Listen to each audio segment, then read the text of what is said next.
नमस्कार, मैं हूं प्रभाकर मणि तिवारी। आप देख रहे हैं पश्चिम बंगाल पे मेरा एक खास कार्यक्रम पॉलिटिक्स विद प्रभाकर।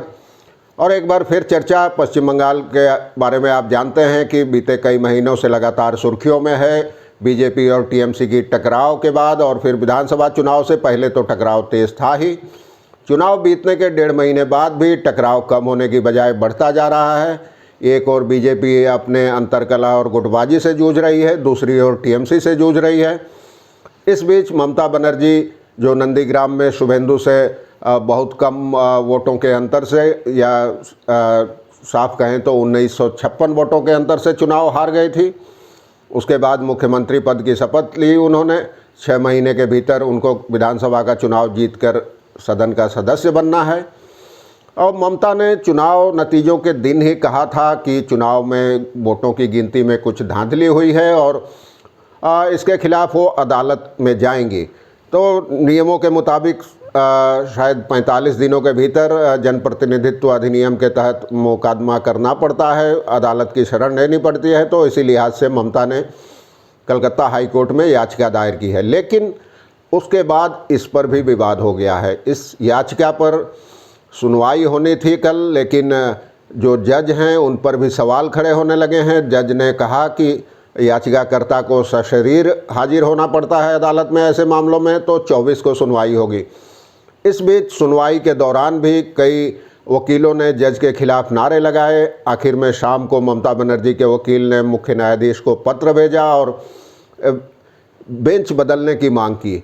लेकिन आखिर इस बेंच को बदलने की मांग क्यों की है, ये सवाल अहम है। ममता बनर्जी के वकील ने अपने पत्र में लिखा है कि जिस कौशिक चंद जो न्यायमूर्ति हैं जिनकी अदालत में ममता की याचिका विचाराधीन है, उनके संबंध एक खास राजनीतिक दल से रह चुके हैं। दरअसल कौशिक चंद बीजेपी की ओर से कई मुकदमे लड़ चुके हैं, बीजेपी की लीगल सेल से भी जुड़े रहे थे।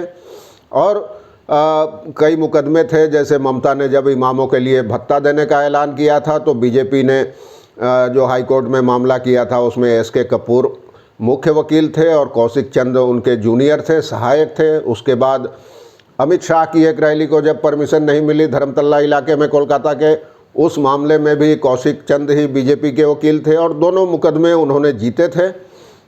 ये दोनों मुकदमे बीजेपी की जीत हुई थी।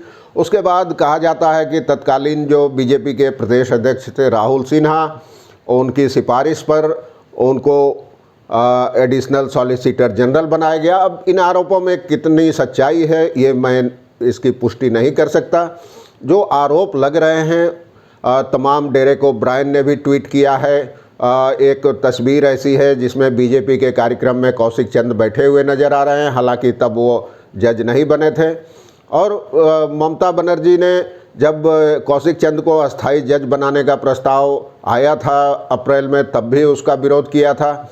अब इस पर सवाल उठ रहे हैं राजनीतिक हलकों में, खासकर टीएमसी नेता सवाल उठा रहे हैं कि जिस जज का अतीत ऐसा रहा हो, किसी एक खास पार्टी से, किसी खास विचारधारा वाला पार्टी से उनके संबंध रहे हो, तो ऐसे में उनसे तटस्थता की उम्मीद भला कैसे की जा सकती है, जबकि ये पूरा मुकदमा उसी पार्टी के एक नेता के खिलाफ दायर किया गया हो। याचिका शुभेंदु अधिकारी के खिलाफ हो, जो पश्चिम बंगाल विधानसभा में विपक्ष के नेता हैं, बीजेपी के नेता हैं।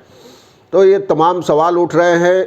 ममता के वकील ने लंबी चिट्ठी लिखी है और कानूनी जानकारों का कहना है कि इस मामले में बेहतर तो ये होता कि जज कौशिक चंद खुद ही इस मुकदमे से अलग हो जाते, ताकि न्यायपालिका की तटस्थता और गरिमा बनी रहे।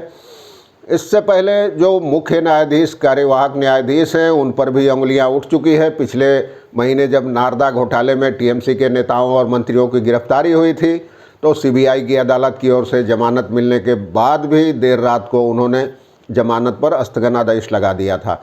तो अब ये देखना दिलचस्प होगा कि 24 तारीख से पहले क्या जज इस मामले पर कोई कार्रवाई करते हैं, क्या सिंगल बेंच जो है उसको बदलते हैं, या फिर उसी में सुनवाई जारी रहती है। तो सवाल सुनवाई से पहले ही उठने लगे हैं, अब आगे क्या होगा। और इस मुकदमे पर सबकी निगाहें लगी हुई है, क्योंकि ममता ने चुनावी धांधली के अलावा और भी कई आरोप लगाए हैं, जिनमें धर्म के नाम पर वोट मांगना और तमाम चीज़ें वोटरों को धमकाने जैसे आरोप शामिल हैं। इसके अलावा कई और चीज़ें हैं, जिनमें 4 और ऐसी याचिकाएं दायर हुई है टीएमसी के नेताओं की ओर से, जहां हार जीत का अंतर बहुत कम था, उन नेताओं ने भी दायर की है। तो अब इसमें सवाल उठ रहा है कि क्या जो बीजेपी ने आक्रामक तेवर अपना रखे हैं उसके खिलाफ जवाबी रणनीति के तहत ही ऐसे मामले दायर किए जा रहे हैं। अभी इन सवालों का कहीं कोई जवाब नहीं मिल रहा है, संभवतः आगे इसका पता चले। आप जानते हैं राज्यपाल जगदीप धनखड़ लगातार हमलावर बने हुए हैं। बीजेपी के तमाम नेता आरोप लगाते रहे हैं कि चुनाव बाद की हिंसा जस की तस है। राज्यपाल धनखड़ ने तो 4 दिन पहले दिल्ली जाने से ठीक पहले ममता के नाम एक खुला पत्र लिखा और उसे ट्विटर के जरिए सार्वजनिक भी कर दिया। उसमें चुनावी हिंसा पर सरकार और ममता बनर्जी पर जमकर आरोप लगाए गए थे। दिल्ली में उन्होंने राष्ट्रपति के अलावा कई नेताओं से मुलाकात की, मंत्रियों से मुलाकात की और इसके बाद अमित शाह से 2 दिन पहले मुलाकात की थी, लेकिन आज फिर दोबारा अमित शाह से मुलाकात की है। अब इसके तरह तरह के कयास लगाए जा रहे हैं। पहले शुक्रवार को लौटना था राज्यपाल को, लेकिन एक दिन रुक गए और उनका कहना था कि शनिवार को उन्होंने बताया कि शनिवार को सुबह 11 बजे एक बार फिर अमित शाह से मिलेंगे।